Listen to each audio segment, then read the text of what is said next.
देश के करोड़ों मछुआरों को आज नाविक सिस्टम से जो सटीक जानकारी मिल रही है, वो भी आप ही की देन है। आज जब देश में बाढ़ आती है, कोई प्राकृतिक आपदा आती है, भूकंप आता है, तो हालात की गंभीरता का पता लगाने में आप सबसे पहले आगे आते हैं। जब साइक्लोन आता है तो हमारी सैटेलाइट्स उसका सारा रूट बताती है, सारी टाइमिंग बताती है और लोगों की जान भी बचती है, संपत्ति भी बचती है। और सिर्फ साइक्लोन के कारण जो संपत्ति बचती है ना, उसका अगर जोड़ लगा दें तो आज स्पेस का जो खर्चा है उससे वो ज्यादा हो जाता था।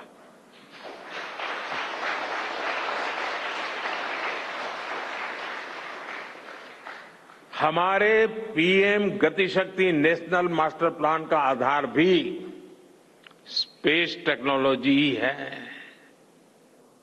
और आज दुनिया भारत के इस गतिशक्ति प्लेटफॉर्म का अध्ययन कर रही है कि प्लानिंग और मैनेजमेंट में ये प्लेटफॉर्म कितना उपयोगी हो सकता है। इससे प्रोजेक्ट्स की प्लानिंग, एजुकेशन और मॉनिटरिंग में विक्रम लैंडर को अलग अलग तरीके से सरफेस पर उतारकर उसका टेस्ट किया गया था। अब इतने सारे एग्जाम देकर हमारा मून लैंडर वहां गया है तो उसे सक्सेस मिलनी ही मिलनी थी।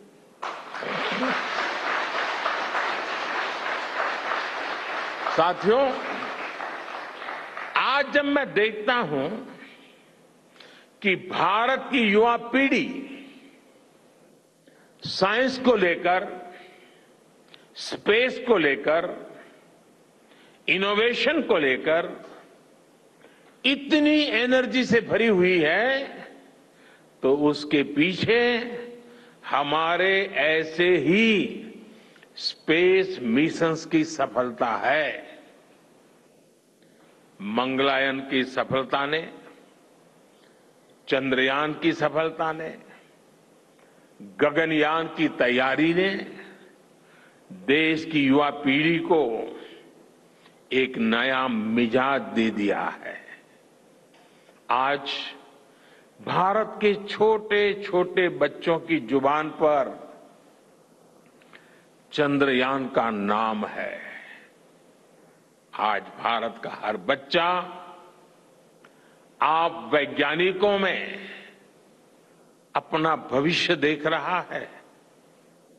इसलिए आपकी उपलब्धि सिर्फ ये नहीं है कि आपने चांद पर तिरंगा लहराया, लेकिन आपने एक और बड़ी उपलब्धि हासिल की है और वो उपलब्धि है भारत की पूरी पीढ़ी को जागृत करने की, उसे नई ऊर्जा देने की।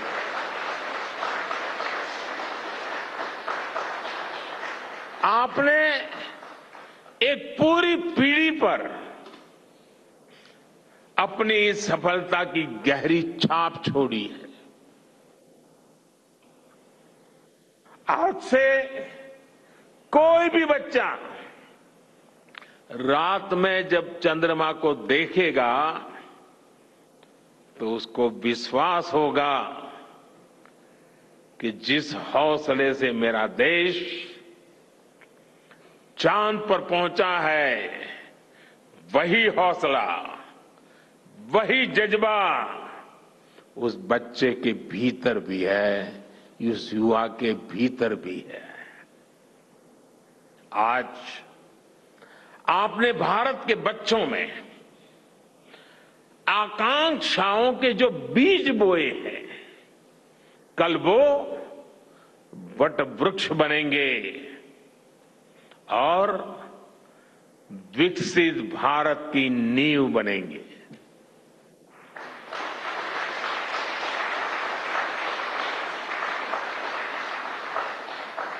हमारी युवा पीढ़ी को निरंतर प्रेरणा मिलती रहे, इसके लिए एक और निर्णय लिया गया है। 23 अगस्त को जब भारत ने चंद्रमा पर तिरंगा फहराया, उस दिन को अब हिंदुस्तान नेशनल स्पेस डे के रूप में मनाया जाएगा।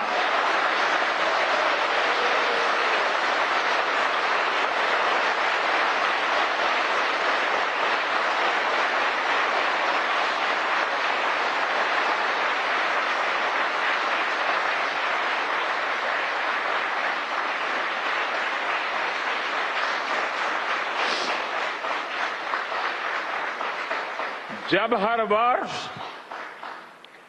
National space day science, technology और इनोवेशन की स्पिरिट को सेलिब्रेट करेगा, हमें हमेशा हमेशा के लिए प्रेरित करता रहेगा।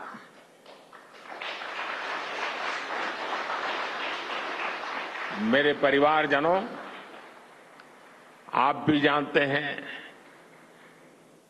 कि स्पेस सेक्टर का जो सामर्थ्य है, वो सैटेलाइट लॉन्च करने या अंतरिक्ष की खोज से कहीं ज्यादा बड़ा है। स्पेस सेक्टर की एक बहुत बड़ी ताकत है जो मैं देखता हूं, वो है ईज ऑफ लिविंग और ईज ऑफ गवर्नेंस। आज देश में स्पेस एप्लीकेशंस को गवर्नेंस के हर पहलू से जोड़ने की दिशा में बहुत बड़ा काम हुआ है। आप लोगों ने जब मुझे प्रधानमंत्री के रूप में काम का दायित्व दिया, तो प्रधानमंत्री बनने के बाद मैंने भारत सरकार के ज्वाइंट सेक्रेटरी लेवल के ऑफिसर्स की स्पेस साइंटिस्ट के साथ एक वर्कशॉप करवाई थी, और इसका मकसद ये था कि गवर्नेंस में, शासन व्यवस्था में ट्रांसपेरेंसी लाने में स्पेस सेक्टर की ताकत का ज्यादा से ज्यादा इस्तेमाल कैसे करें। तब किरण जी शायद हम लोगों के साथ काम करते थे। इसी का नतीजा था जब देश ने स्वच्छ भारत अभियान शुरू किया, शौचालयों का निर्माण शुरू किया, करोड़ों घरों को बनाने का अभियान चलाया। तो इन सब के मॉनिटरिंग के लिए, उसकी प्रगति के लिए स्पेस साइंस ने बहुत मदद की। आज देश में दूर दराज के इलाके में एजुकेशन, कम्युनिकेशन और हेल्थ सर्विसेज पहुंचाने में स्पेस सेक्टर की बहुत बड़ी भूमिका है। इन दिनों आजादी के अमृत महोत्सव के निमित्त जो जिले जिले में अमृत सरोवर बन रहे हैं, उसका भी टैगिंग, उसके भी मॉनिटरिंग स्पेस के द्वारा ही हो रही है। बिना स्पेस टेक्नोलॉजी के हम टेलीमेडिसिन और टेली एजुकेशन की कल्पना तक नहीं कर सकते। स्पेस साइंस ने देश के रिसोर्सेज के ऑप्टिमम यूटिलाइजेशन में भी बहुत मदद की है। हमारे देश के एग्रीकल्चर सेक्टर को ताकत देने में, मौसम का अनुमान लगाने में स्पेस सेक्टर जो मदद करता है, वो देश का हर किसान जानता है। आज वो देख लेता है अपने मोबाइल पर अगले सप्ताह मौसम का क्या हाल है। देश के करोड़ों मछुआरों को आज नाविक सिस्टम से जो सटीक जानकारी मिल रही है, वो भी आप ही की देन है। आज जब देश में बाढ़ आती है, कोई प्राकृतिक आपदा आती है, भूकंप आता है, तो हालात की गंभीरता का पता लगाने में आप सबसे पहले आगे आते हैं। जब साइक्लोन आता है तो हमारी सैटेलाइट्स उसका सारा रूट बताती हैं, सारी टाइमिंग बताती हैं और लोगों की जान भी बचती है, संपत्ति भी बचती है।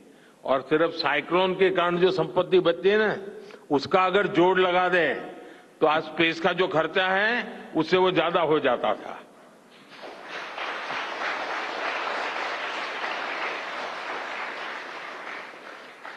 हमारे PM Gatishakti national master plan का आधार भी स्पेस टेक्नोलॉजी ही है